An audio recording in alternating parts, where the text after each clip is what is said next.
चलिए देखिए, आज का प्रश्न है यदि वेक्टर ए इक्वल टू इतना तो सदिश वेक्टर ए का परिमाण तथा एकांक सदिश ज्ञात कीजिए। ठीक है, ये वेक्टर ए का मान दिया है, ठीक कह रहा है परिमाण बता दीजिए और उसका एकांक सदिश बता दीजिए। दो चीज आपको इसमें निकालना है, एक परिमाण और एकांक सदिश।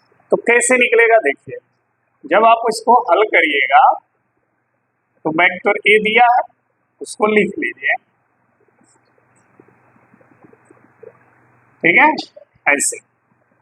अब देखिए इसका परिमाण कैसे निकलता है। परिमाण का मतलब इसको मॉड में लिखिए, यही होता है ना परिमाण।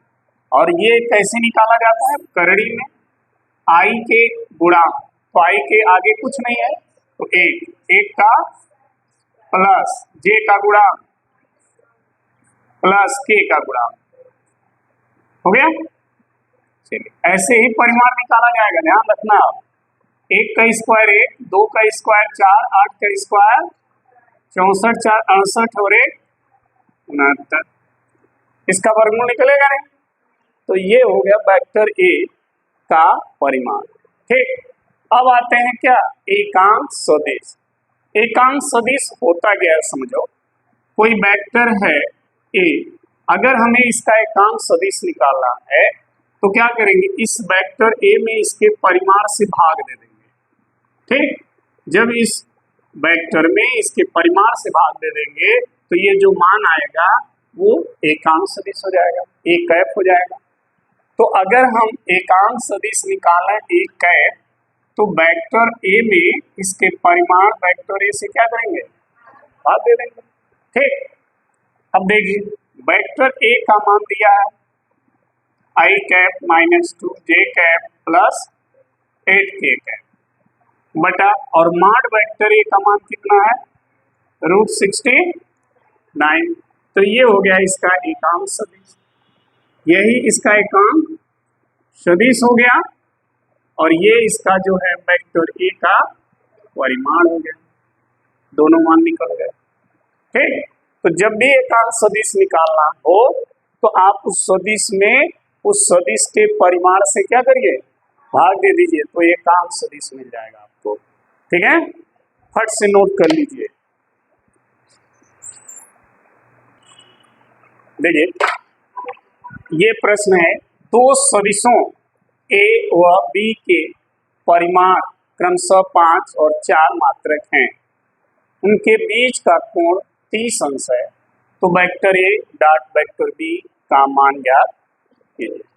पहले समझ लीजिए, लिखने के लिए तो पूरा जिंदगी बचाइए, यहाँ समझने पे फोकस करिए। देखिए ए का मान क्या है और बी का मान क्या है, यानी ए बराबर दिया है और बी बराबर दिया है, सही है। इनके बीच का कोण थीटा दिया है, आपसे पूछा है, और ए डॉट बी का मान क्या होता है बाबू, यही होता है।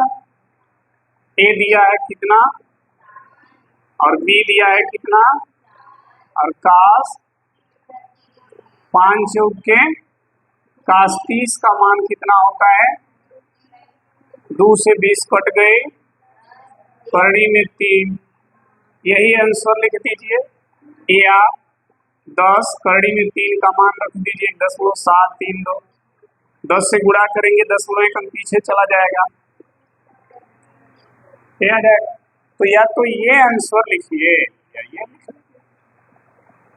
हो गया ना, आसान है बस। अगला प्रश्न है, एक पिंड जिस पर 150 न्यूटन का बल लगा, बल से 60 अंश का कोण बनाते हुए 15 मीटर विस्थापित होता है, तो बल द्वारा किए गए कार्य की गणना कीजिए। मतलब समझो ये एक पिंड है ऐसे, ठीक, ये पिंड पे ऐसे बल लग रहा है F, और उस बल का मान है कितना हो, 150 ऐसे बल लग रहा है, और ये विस्थापन हो रहा है, विस्थापन कितना हुआ है 15 मीटर। ये विस्थापन बल के दिशा से 60 अंश के कोण पर हो रहा है। ये विस्थापन सदिश है और ये बल सदिश है।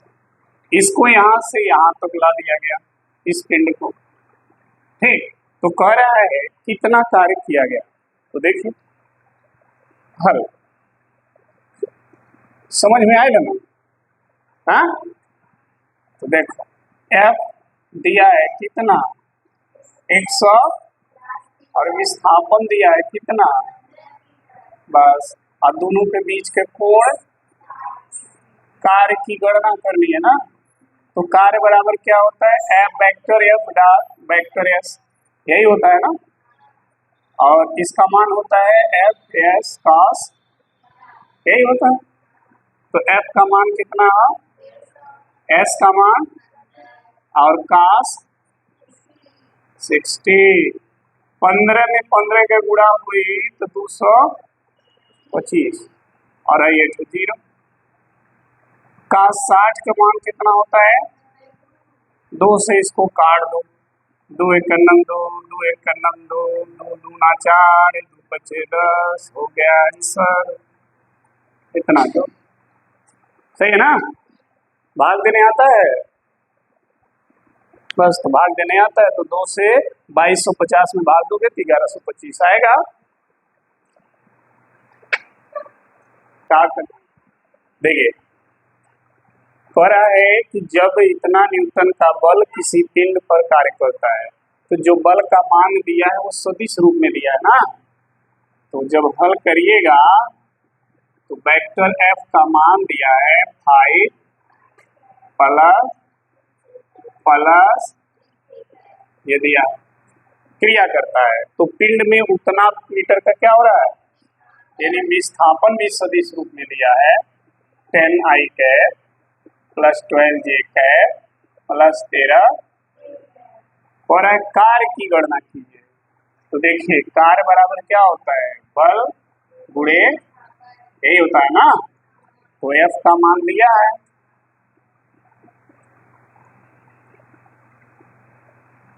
ये F का मान हो गया और ये S का मान हो गया। कितने लोग सहमत हो, सही है ना। अब देखो जब गुणा करते हैं, डाट गुणा जब करेंगे तो आई क्या आई में करेंगे, जे का के में, पढ़ी हो बुझाता, ठीक। तो देखो 5 का गुणा 10 में, यहाँ आई के 5 है, यहाँ आई पे 10 है, तो 5 का गुणा 10 में आई गुणे आई 1 हो जाता है। 2 का गुणा 12 दूना 24 जे गुणे जे 1 प्लस 3 का 13 में के का गुणा के में 9 4 13 को आसिर 3 और 1 4 2 6 5, कितना आंसर, जो इतना कार्य होगा, सही है ना।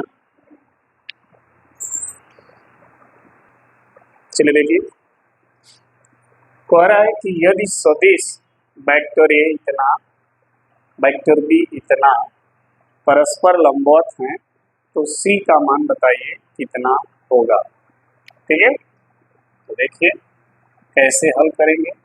वेक्टर ए का मान दिया है 5I cap plus -4K, vector B का मान दिया है 2I cap 2J cap -C दिया है, ठीक है। कह रहा है कि परस्पर लंबवत है। परस्पर लंबवत का मतलब दोनों सदिश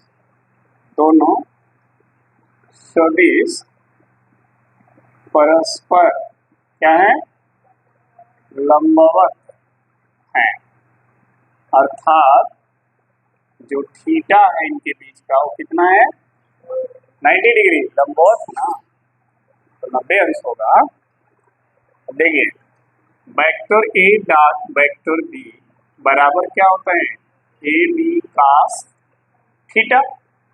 थीटा का मान क्या है, चूंकि cos 90 का मान 0 होता है, क्या होता है, तो एक पूरा क्या हो जाएगा इसका मतलब vector A dot vector B बराबर यही हुआ ना, बोलो भाई थीटा 90 है तो cos 90 का मान यहाँ 0 रखोगे ना, तो 0 का गुणा इसमें सब करोगे तो सबका हो जाएगा, तो vector A dot vector B का मान कितना आ गया 0।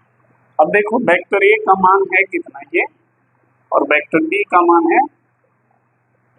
यानी 5i cap plus 9j cap minus 4k, और वेक्टर बी का मान है 2i cap plus 2j cap minus ck cap बराबर यही है। क्योंकि ये डॉट प्रोडक्ट है तो i का i में, j का j में, k का, तो 5 का 2 में कितना हो गया, 9 का 2 में कितना हो गया, -4 का माइनस c में प्लस 4c हो गया,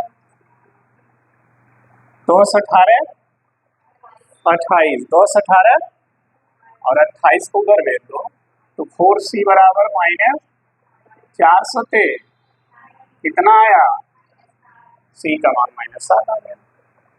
ठीक है, समझ आ गया।